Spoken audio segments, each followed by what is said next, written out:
sorpresang ihahandog. Wow, daming surprise, nanay. Hindi pa po ito yung special package na sinasabi ko sa inyo kanina, Ma'am Sophie. Bebe, pengi akong space at malaki yung kahon. Kailangan ng daan. Ayan. Yesterday, I know my kingdom awaits. They've forgiven my mistakes. I'm coming home, Ay, ako po si Ivy Ikal. Nanggaling sa Dubai, UAE.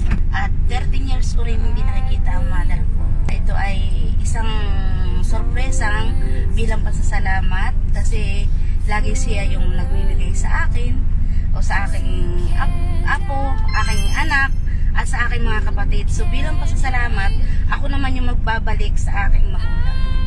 Para sa akin, ang mother ko ay the best.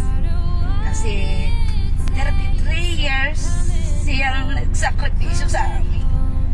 Never siyang bumitaw sa aming magkakapatid kahit na yung aking magulang, yung aking ama nawala, patuloy pa rin niya kami sinusuportahan.